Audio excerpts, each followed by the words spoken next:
So what's up mga boss, mga solid kong katambay.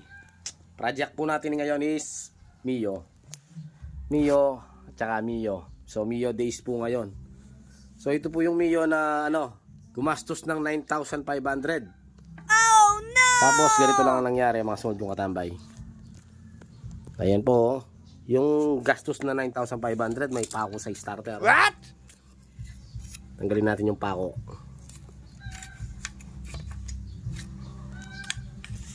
Napamahal nata. Ayan ho. Ito po yung ginastos ng may-ari na 9,500 dahil sa pako. Pakong concrete nail, oh. So ito po as you can see is dugyot na yung kanyang panggilid. Then kinalas natin yung kanyang makina kasi kumangain nga ng oil. What? Ayan. So sabi po sa kanya is pinagawa to pero sa aking pagsisiyasat wala man napalit mga solid kong katambay. So kung gaano siya dati, siya pa rin. Ngayon ito pa yung isang problema mga solid kong katambay. Yung 9,500 na ginastos, hindi man pinalitan yung kanyang chain guide. Then sa bandang ito mga solid kong katambay, papakita ko sa inyo yung kanyang carburetor na buhangin na may konting carburetor. Ayan. What? And then pudpud yung kanyang rocker arms, pudpud yung kanyang camshaft. Oh no!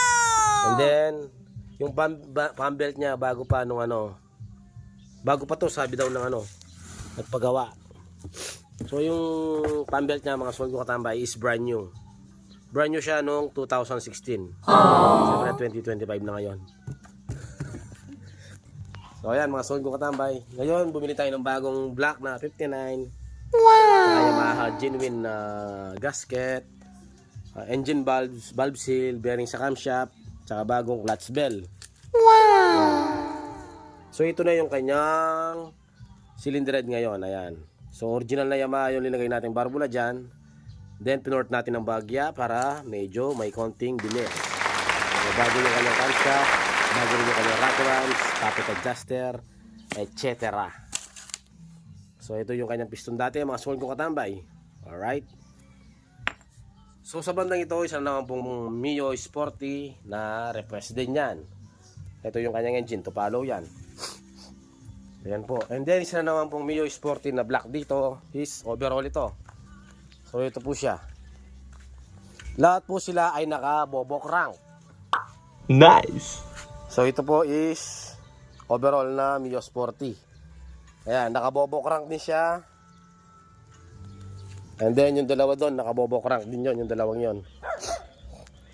Then may dinala sa ating TMX na akala ng may-ari timing gear yung problema. So totoo, may tama yung timing gear. And then may tama din yung kanyang connecting rod tsaka side bearing. Oh my Overall din yan. So God. yan, medyo matagal-tagal pa kasi marami tayong tatapusin na makina rito. Makina dito na nakabobo crank. Makina rito na nakabobo crank. Oh, nakabobo crank yan, oh. Tsaka makina dito na puro machine shop ang problema. Yan, pambabi. And then ito yung makina ni Toothless. Luminis na, alright. Then isang makina din na Mio dito. Yan. So napakaganda mo yung pagkalinis nito. Parang na vapor blast. Ito yung kanyang engine. Ito nabuksan po to nung last year. So ngayon pa lang nabili ng piyesta ng may-ari. So i-schedule natin muli yan kasi uunahin natin yung mga nauna. So update ko kayo mga solid kong katambay.